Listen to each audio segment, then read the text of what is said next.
इस वीडियो में हम मॉड्यूल के सारे कमांड्स को चला के देखेंगे। जो मैंने आपको लास्ट वीडियोस में मॉड्यूल के कमांड्स बताए कि किस तरह से जार फाइल बनाते हैं, किस तरह से स्टैंड अलोन एप्लीकेशन बनाते हैं, तो all those commands will execute, will see the output. हम एक स्टैंड अलोन एप्लीकेशन बना के देखते हैं और इसमें हम वही एग्जाम्पल यूज करेंगे जो हमने वीडियो 3 में बनाया था कि भाई एक सिंपल सा पैकेज एग्जाम्पल था पेरोल वाला, जिसमें लॉजिक था, यूटिलिटीज था और यूजर इंटरफेस था। तो उसी प्रोग्राम की हम क्या करेंगे, पहले मॉड्यूल बनाएंगे, मॉड्यूल को कंपाइल करके रन करेंगे, फिर हम मॉड्यूल को कंप्रेस करके जार फाइल बनाएंगे, जार फाइल को रन करके देखेंगे, फिर हम एक स्टैंड अलोन एप्लीकेशन बनाएंगे, फिर उसको रन करके देखेंगे ना। बहुत सारे लंबे लंबे कमांड्स हैं, तो आई वोंट आस्क यू कि आप उन कमांड्स को क्या करो, मगअप करो। सो मैंने क्या किया है, जब आप एग्जाम्पल्स डाउनलोड करोगे, डाउनलोड का लिंक मैंने वीडियो के डिस्क्रिप्शन में दिया है। मैंने एक पीडीएफ फाइल बना के रखी है मॉड्यूल commands.pdf,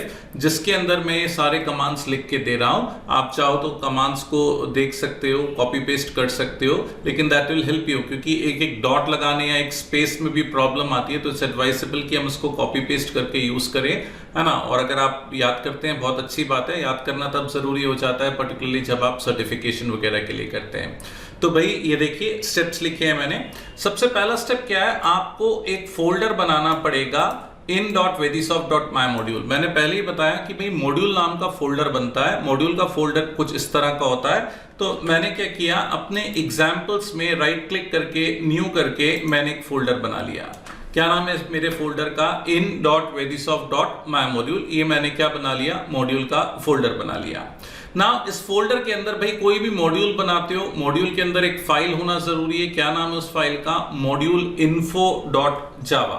तो भाई मैंने यहाँ पे राइट क्लिक करके न्यू करके एक क्या बना ली, इसे टेक्स्ट फाइल बना ली।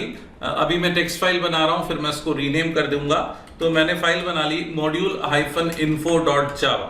जब हम एक्लिप्स वगैरह में काम करते हैं, ऑटोमेटिकली ये फाइल बन जाती है। जावा 9 का जब भी आप एक्लिप्स में या मेवन का प्रोजेक्ट बनाओगे, फाइल आपको मिलेगी। लेकिन क्योंकि हम नोटपैड में रॉ विजुअल कोड में प्रैक्टिस कर रहे हैं, इसीलिए मैं आपको मैनुअली फाइल बना के बता रहा हूं। ध्यान से सुनिएगा, इसमें गलती है। ये अभी ये क्या बनी है, ये एक टेक्स्ट फाइल बनी है। तो मैं यहाँ पे cmd कमांड के थ्रू कमांड प्रॉम्प्ट पे जाके मैं इसको रीनेम कर देता हूँ। मैंने बोला cmd कमांड प्रॉम्प्ट पे जाके, देखिए कमांड प्रॉम्प्ट विंडो ओपन हो गई।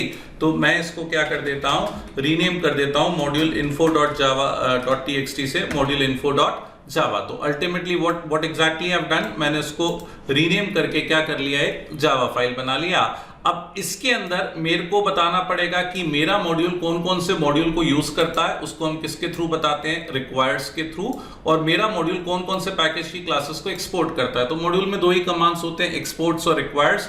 ऑब्वियसली अगर आपका मॉड्यूल मल्टीपल मॉड्यूल्स को यूज कर रहा है तो मल्टीपल रिक्वायर्ड्स हो सकता है। अगर आपको मल्टीपल पैकेज को एक्सपोर्ट करना है तो मल्टीपल एक्सपोर्ट्स कमांड हो सकता है। हमने ये भी पढ़ा था कि मेन पैकेज को इंपोर्ट करने से सब पैकेज के कंटेंट्स एक्सपोर्ट नहीं होते। तो भाई मैंने क्या किया, ये फाइल बना ली। क्या नाम है इस फाइल का, what exactly is the name of the file. मैंने बोला what exactly is the name of the file, module-info.java। तो ये भाई मैंने मॉड्यूल का फोल्डर बना लिया और मॉड्यूल के फोल्डर के अंदर ये वाली फाइल बना ली। तो देखिए भाई पहले स्टेप पे मैंने क्या करा, what exactly I have done, I have created the module. What next, second step में मैंने क्या किया, मैंने इसके लिए एक क्या बना ली, module-info की फाइल बनाई और module-info के अंदर रिक्वायर्ड्स और क्या कर दिया, रिक्वायर्ड्स बता दिया और एक्सपोर्ट्स बता दिया। अब जो भी मेरा पैकेज स्ट्रक्चर था, जो हमने वीडियो 3 में एग्जाम्पल पढ़ा था, मैं उसी को मॉड्यूल में कन्वर्ट कर रहा हूं। भाई मैं नया मॉड्यूल नया एग्जाम्पल नहीं बता रहा, ऑलरेडी हम दो बहुत डिटेल एग्जाम्पल देख चुके हैं पैकेज के ऊपर। So I am not creating a new example.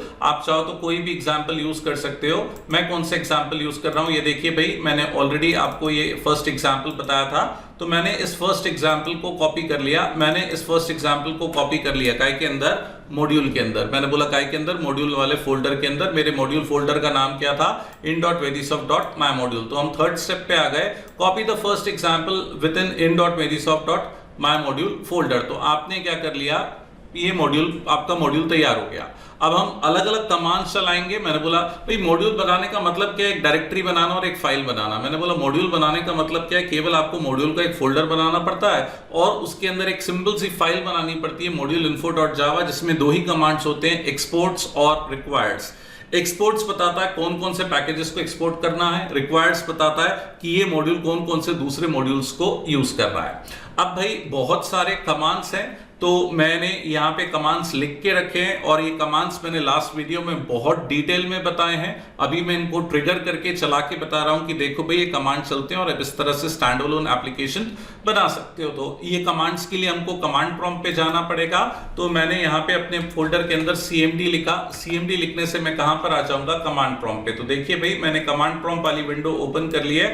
What exactly I have done, I have open the command prompt window. तो यहाँ पे मैं कमांड्स लिखने वाला हूँ। तो सबसे पहला कमांड है कि मॉड्यूल को कंपाइल करके रन करके देखते हैं। मॉड्यूल को कंपाइल करके रन करके देखते हैं। तो ये देखिए भाई मॉड्यूल को कंपाइल करने के लिए मैंने आपको ये वाला कमांड बताया था, जावासी -d का के लिए होता है, डेस्टिनेशन के लिए आउट के अंदर ये कमांड्स बताए थे भाई मैंने।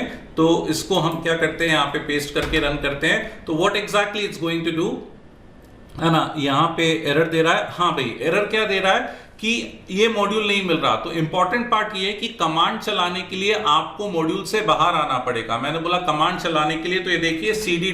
करके मैं मॉड्यूल से बाहर आया और अब मैं फिर से कमांड चलाऊंगा तो दिस विल वर्क सक्सेसफुली। तो आप मॉड्यूल को मॉड्यूल के अंदर से कंपाइल नहीं कर सकते। हम ऑलरेडी देख चुके हैं कि पैकेज के अंदर से कंपाइल नहीं होता। ठीक उसी तरह मॉड्यूल भी मॉड्यूल के अंदर से कंपाइल नहीं होता। Module needs to be compiled and interpreted from outside the module. तो वही मैंने किया भाई, इसको कंपाइल कर लिया।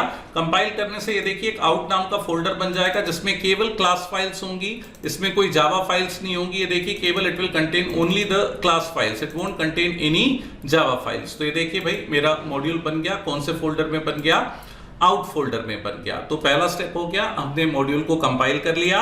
अब हम मॉड्यूल को रन करके देखते हैं। ये देखिए भाई ये कमांड है। मॉड्यूल को रन करने के लिए मैं कमांड के डिटेल में नहीं जा रहा, already I have explain this commands in the last video. तो अभी तो मैं खाली इनको चला के बता रहा हूं। तो ये देखिए भाई मैंने ये इसको पेस्ट किया है यहाँ पे।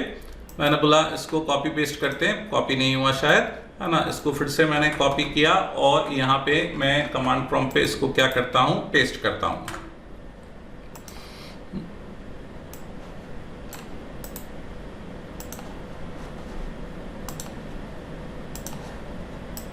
ये देखिए मैंने पेस्ट किया। तो ये देखिए मॉड्यूल चल गया। तो ये मैंने अनकंप्रेस .class फाइल्स को भाई पहले भी चला रहे थे, अभी भी चला रहे हैं। अंतर क्या है, पहले पैकेज को डायरेक्टली चला रहे थे, अब मॉड्यूल के अंदर रख के चला रहे हैं। पहले पैकेज को डायरेक्टली चला रहे थे, अब हम मॉड्यूल के अंदर रख के चला रहे हैं। और जावा 9 ऑनवर्ड्स मॉड्यूल इज मैंडेटरी। तो आपको मॉड्यूल के अंदर ही पैकेज को जार करना पड़ेगा या पैकेज को डिप्लॉय करना पड़ेगा। तो ये देखिए भाई ये चलता मॉड्यूल को कंपाइल और इंटरप्रेट करने के बाद अब हम इसकी जार फाइल बनाएंगे। पहले हम इसको अनकंप्रेस्ड करके अनकंप्रेस्ड मोड में कंपाइल और इंटरप्रेट कर रहे थे, अब हम इसको कंप्रेस्ड करेंगे।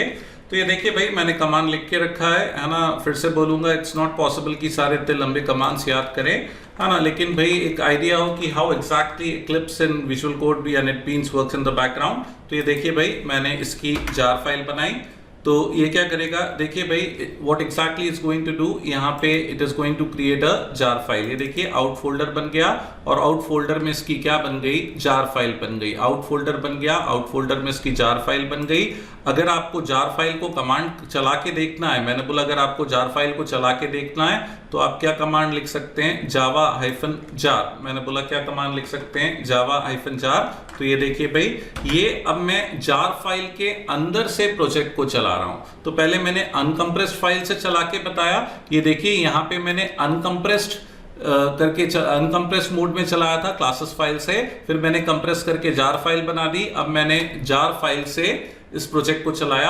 अब मेरे को किसी को प्रोजेक्ट देना है तो मैं खाली क्या दे सकता हूं, जार फाइल दे सकता हूं। लेकिन जार फाइल को चलाने के लिए उसको खाली क्या चाहिए, देखिए मैंने पूरा प्रोजेक्ट डिलीट कर दिया। मैंने बोला पूरा प्रोजेक्ट क्लास फाइल्स डिलीट कर दी, है ना। ये देखिए पूरा उसको मैंने डिलीट कर दिया और ये जार फाइल के अंदर से चला रहा हूं तो मेरा प्रोजेक्ट चल रहा है। तो मेरे को किसी को प्रोजेक्ट देना है तो I can give this project in the form of a jar file. जैसे MySQL कनेक्टर वगैरह की जार फाइल मिलती है वो इसी फॉर्म में होती है, आप जार फाइल को यूज कर सकते हो। अब एक ऑप्शन क्या है, हम जार फाइल को कंप्रेस करके क्या करें, और जार फाइल के लिए JVM की जरूरत है। एक ऑप्शन क्या है, हम इसकी एक स्टैंड अलोन एप्लीकेशन बना लें। क्या बना लें, स्टैंड अलोन एप्लीकेशन बना लें। तो अगर आपको स्टैंड अलोन एप्लीकेशन बनाना है, मैंने बोला अगर आपको स्टैंड अलोन एप्लीकेशन बनाना है तो जेलिंग कमांड करना पड़ेगा। जेलिंग कमांड से क्या होगा, इसके अंदर जार फाइल तो ऐड हो ही जाएगी, साथ साथ में जावा का सेटअप भी आ जाएगा, साथ में जावा का सेटअप भी आ जाएगा। तो ये देखिए भाई, मैं इसकी क्या कर रहा हूँ, what exactly I am doing with the help of jlink command, मैं इसकी स्टैंड अलोन एप्लीकेशन बना रहा हूँ। अच्छा, एक चीज और, पुराने वर्जन्स में क्या होता था, आपको आउट स्टैंड अलोन या कोई भी कस्टम डायरेक्टरी बनानी पड़ती थी। यहाँ पे आपको कस्टम डायरेक्टरी बनाने की जरूरत नहीं है, अपने आप डायरेक्टरी बन जाती है। तो मैं एक चीज बोलूंगा, जो अगर आपने लास्ट वीडियोस में कमांड देखे थे, मैंने स्पेसिफिकली बोला था कि आउट स्टैंड अलोन नाम की डायरेक्टरी बनाओ, लेकिन जो नए वर्जन्स हैं उनमें आउट स्टैंड अलोन अपने आप बन जाएगा, या जो भी डायरेक्टरी का आप नाम दोगे वो अपने आप बन जाएगा। तो देखिए, इट इज टेकिंग टाइम, क्योंकि पूरा जावा का सेटअप आपके प्रोजेक्ट के साथ आ रहा है, पूरा जावा का सेटअप। एक चीज और ध्यान देंगे कि यहाँ पे मैं JDK 22 यूज कर रहा हूं, तो मैंने JDK 22 लिखा है। अगर आपके पास JDK का दूसरा वर्जन है तो अकॉर्डिंगली आपको वर्जन लिखना पड़ेगा। तो ये देखिए भाई, यहाँ पे क्या हुआ, एक आउट स्टैंड अलोन नाम का फोल्डर बन गया और उसके अंदर पूरा जावा का सेटअप भी आ गया। अब अगर आपको इसको चलाना है तो आप क्या करोगे, आउट स्टैंड अलोन नाम के फोल्डर में जाएंगे, मैंने बोला आउट स्टैंड अलोन नाम के फोल्डर में जाएंगे, इसके अंदर आपको बिन फोल्डर में जाना पड़ेगा, और बिन फोल्डर में जाने के बाद आपको ये कमांड लिखना पड़ेगा। तो ये देखिए, तो इसके लिए अगर आपके कंप्यूटर में जावा नहीं है, मैंने बोला इसके लिए, ये देखिए ये कमांड चल गया। तो ये मैंने एक आउट स्टैंड अलोन बता दिया। तो मैंने 3 अलग अलग फेजेस बताया। पहला, कंपाइल और रन करके देखा अपने नॉर्मल जैसे करते थे पैकेज को, फिर मॉड्यूल में रख के कंपाइल और रन किया। सेकंड स्टेज में मैंने इसकी जार फाइल बना के रन करके बताया। आप चाहो तो सामने वाले को जार फाइल भी दे दो, लेकिन जार फाइल का ड्रॉबैक क्या है, सामने वाले को JDK इंस्टॉल करना पड़ेगा, सॉरी JRE इंस्टॉल करना पड़ेगा। और अगर आप चाहते हो कि मैं प्रोजेक्ट दूं और उसको जावा भी इंस्टॉल ना करना पड़े, तो आपको एक स्टैंड अलोन एप्लीकेशन बनानी पड़ेगी। मैंने स्टैंड अलोन एप्लीकेशन बनाई, उसके बिन फोल्डर में जाके इसको एग्जीक्यूट किया। आप चाहो तो इसका शॉर्टकट वगैरह बना सकते हो। तो this is how can practically work on modules. इस तरह से आप मॉड्यूल के कमांड्स, लेकिन ये सारी चीजें इनकैप्सुलेट हो जाती हैं, छुप जाती हैं जब आप विजुअल इक्लिप्स वगैरह यूज करते हो, मेवन वगैरह यूज करते हो, ऑटोमेटिकली वो बैकग्राउंड में सारे कमांड्स को एग्जीक्यूट कर देता है।